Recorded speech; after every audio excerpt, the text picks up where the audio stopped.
నమస్కారం అండి. ఎమ్మెల్సీ గారు ఆలపాటి రాజేంద్ర ప్రసాద్ గారు. నేను ప్రసాద్ తెలుసుకున్నా, మీకు కలుదడి పెట్టుకుని ఉన్నా. MP lecturer Don Bosco PG college పీజీఎస్ని. ఏం పని నీకు సెటిల్మెంట్లు అంటావు అయ్యంటావు? నీకు ఎమ్మెల్సీ పోస్ట్ మేము గెలిపించాం. ఆ శాతవాహన కాలేజీ వాడితే ఏం పని? వాడు రమా సత్యనారాయణ వస్తే వాడి మాట వాడికి ఫోన్ చేయడం, నువ్వు గౌరవం పెంచుకో. అందుకే నీకు ఎమ్మెల్యే టికెట్ ఇవ్వలేదు. ఇప్పుడు ఎమ్మెల్సీ ఇచ్చి గెలిపించాం. నీకు ఎమ్మెల్యే టికెట్ ఇవ్వలేదు ఎందుకంటే చంద్రబాబు నాయుడు గారు ఎవరు పడితే వార్నింగ్ ఇస్తుంటాయి. ఏం పని? డబ్బులున్నాయి, ఆస్తులు ఉన్నాయి, ఎందుకు నీకు సెటిల్మెంట్లు? నా ఉద్యోగం బాగొట్ట తెలుసా నువ్వు? సీతారామయ్య అని చెప్పి ఒక సీఏ ఉన్నాడు ఇక్కడ, పాతకుంటూ అన్నలపేటలో పనిచేశాడే. అతని ద్వారా నువ్వు సెటిల్మెంట్ చేసి కొట్టించి మా ఇంట్లో గొడవలు పెట్టి మా భార్య పిల్లలకి ఒక మ్యాటర్ ఇన్వాల్వ్ అయ్యి ఏం పని నీకు? తెలుగుదేశం పార్టీ మేము పనిచేసావు, నువ్వు జెండా పట్టుకున్నావు. నువ్వు నా మీదకి రా, నువ్వు దమ్ముంటే. ఆలపాటి రాజేంద్ర ప్రసాద్ దమ్ముంటే నాకు ఫోన్ చేయి.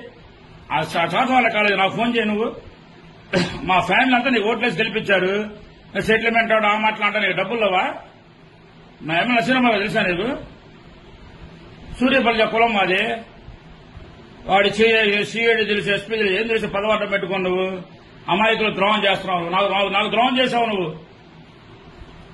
నీ వెనకెవరో నాకు తెలియదు కానీ నేను ప్రసాద్ అని చెప్పి అల్లి నాకు కర్మలో వద్దులే. నా పేరే ప్రసాద్. నా ఫోన్ చేయ నువ్వు. నేను డాన్ బాస్కో లెక్చరర్ పనిచేసా పెళ్లి తెలిసి ఇప్పుడు పురాణగుంట్లో. సీతారామయ్య అనాలపేటలో ఒక మేడం ఉందని చెప్పి సెటిల్మెంట్ చేశావు. నువ్వు నికార్సైన 100% కరెక్టా? మా పార్టీ సింబల్ మీద